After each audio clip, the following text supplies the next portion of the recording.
Hello,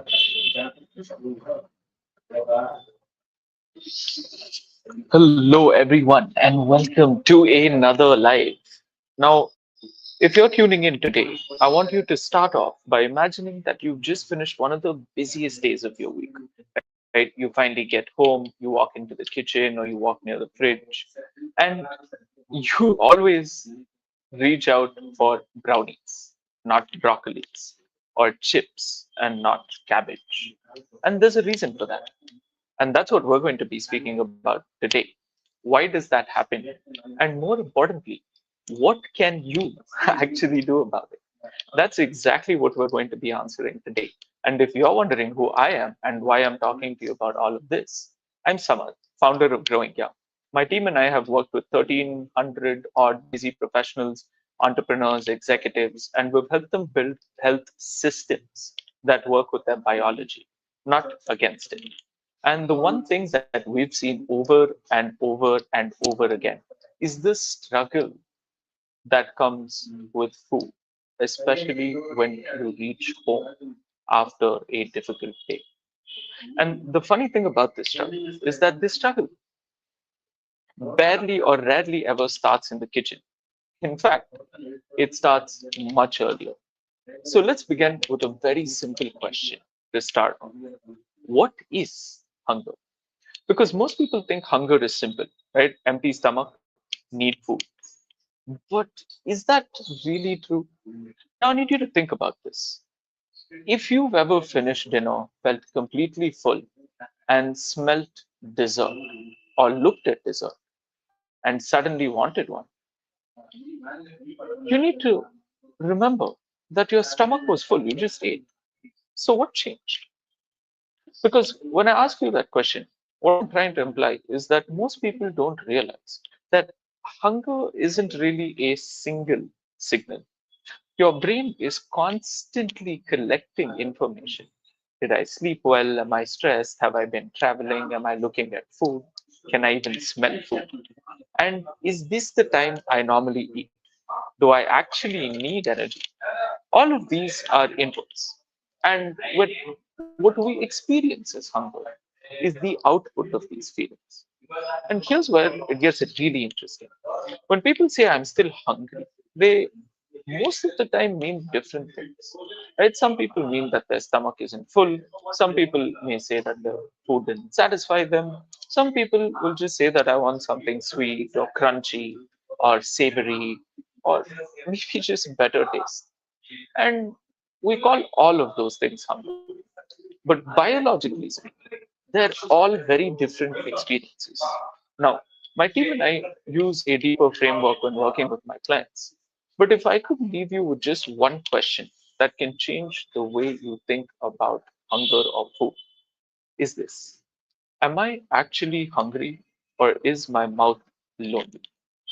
Am I looking for energy or am I looking for comfort?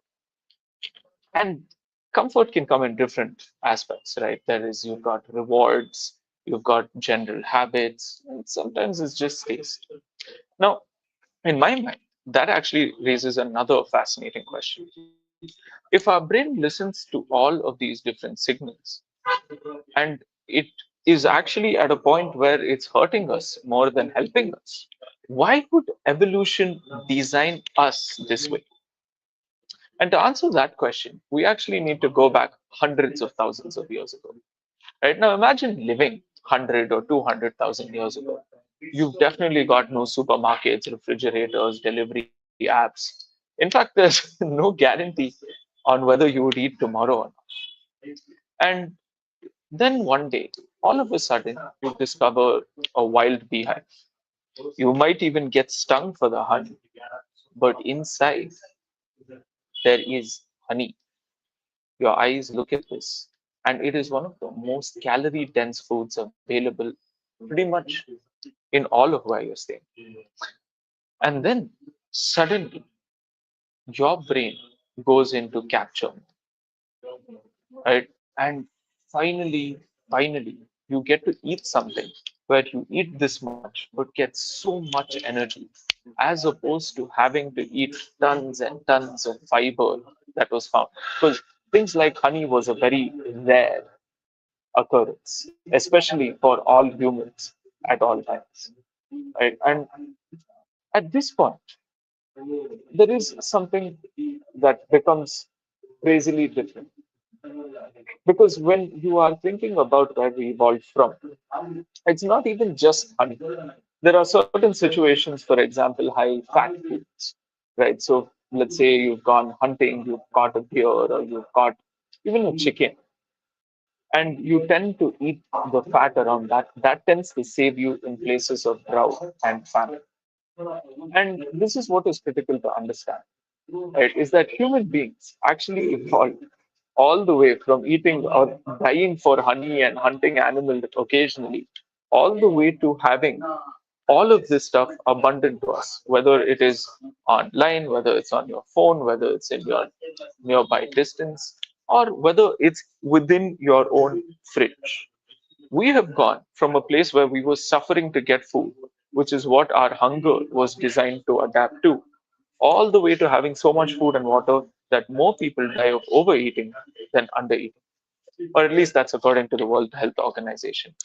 And having said this, now that you understand what hunger is, it's important to understand what you would consider hunger. And I would usually categorize that into three things.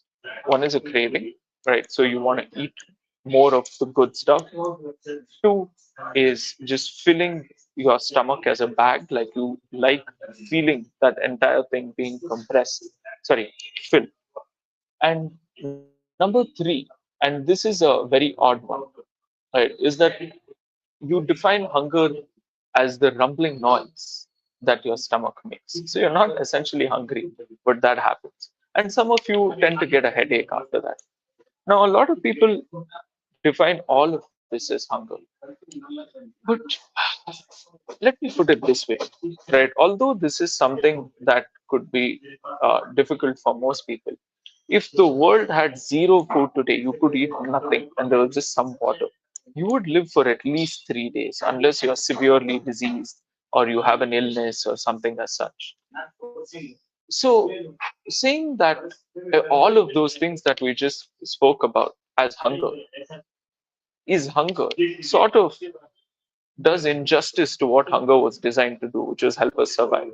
Because right now, when you're craving that snack in the middle of the night, you're not thinking, I need to survive. You are thinking that I need to get out of this situation of whatever that may have been the input that we spoke about, right? Stress, lack of sleep. And then you essentially notice that despite all of these factors being so bad, sometimes your hunger may not even be there, right? Like, for example, let's say you have a friend who died recently. It's very unlikely that you'll feel hungry that day, even if you're somebody who copes by eating. And that is why different situations manifest different forms. But it is important to note that if you are somebody who's looking to control their hunger, especially in the middle of the night, there are two things that you can do. One is actually understand what caused the hunger. So if you're somebody who's not slept well, if you're not some who's if you're somebody who's been stressed, or let's say you've been deprived of proper nourishment in terms of getting the right kind of food, your body will often miss signal. And this is why a lot of the times when people say that I listen to my body, 90% of those people don't know what they're talking about.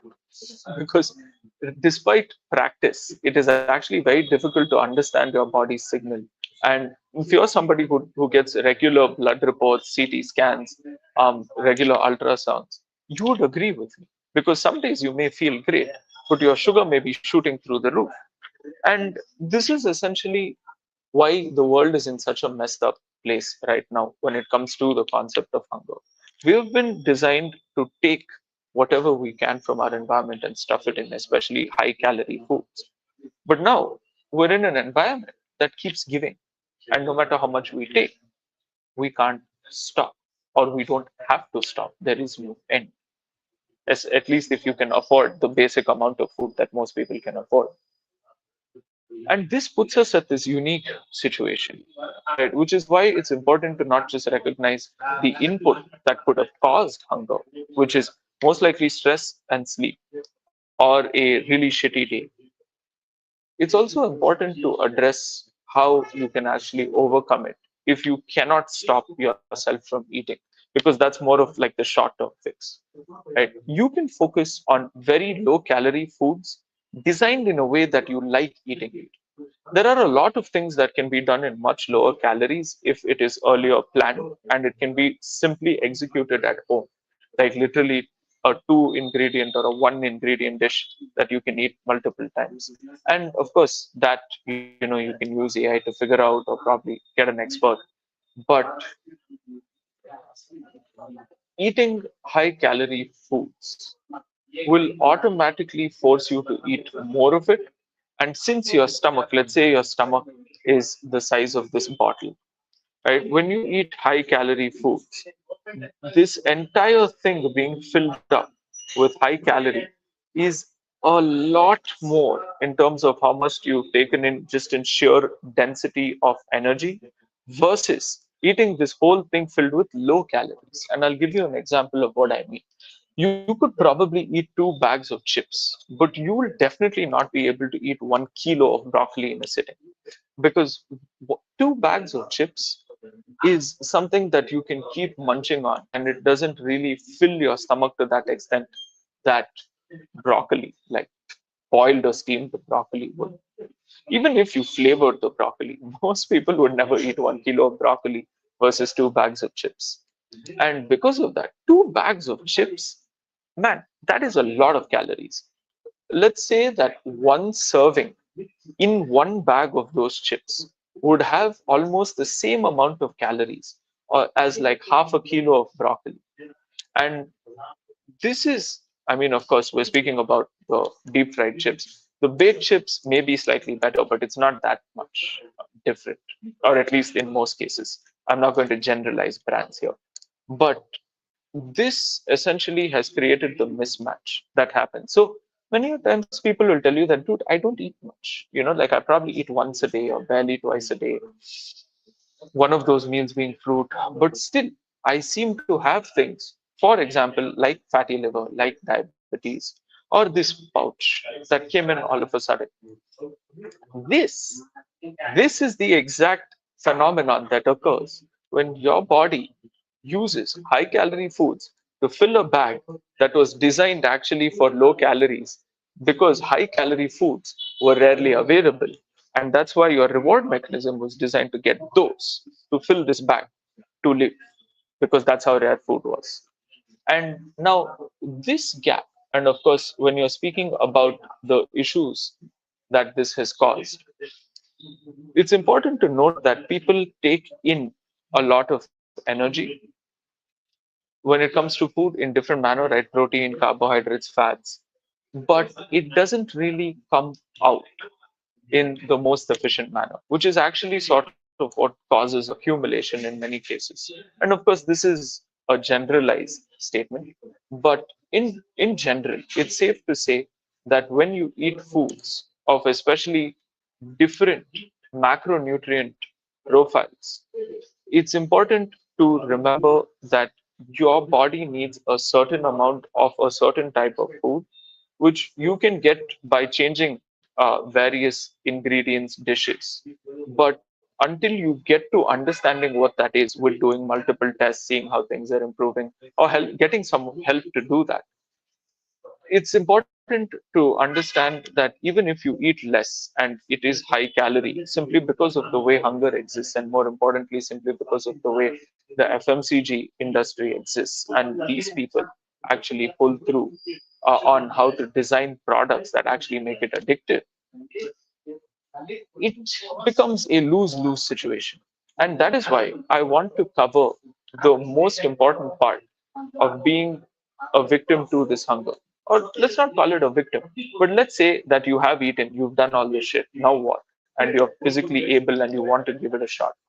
It is important to understand what the damage it has caused first. And that is why we need to be covering a very, very important topic, which has actually become a very common topic now. And those words and that topic is fatty liver. Right? Fatty liver is something that most people have been diagnosed with, but most doctors also say that it's not that serious and it's very easily reversible. But what is it a symptom of? One of the major things that I have seen is just this evolutionary mismatch between what it is that we consider hunger versus what the environment actually gives us to satisfy that hunger. And that is why we're going to be covering that in detail in the next slide. And if you enjoyed this live, I would really like you to give me your feedback, because the whole topic about fatty liver that we've arrived on through hunger is because we've heard multiple stories of people who have been through stressful situations, who have been through difficult times that they cannot even share with their family, but still ended up over here. And now they're looking on what to do. So I will see you on the next live. I hope you enjoyed this one. And remember, are you hungry or is your mouth lonely? Ask yourself the next time you feel something in your stomach. See you soon.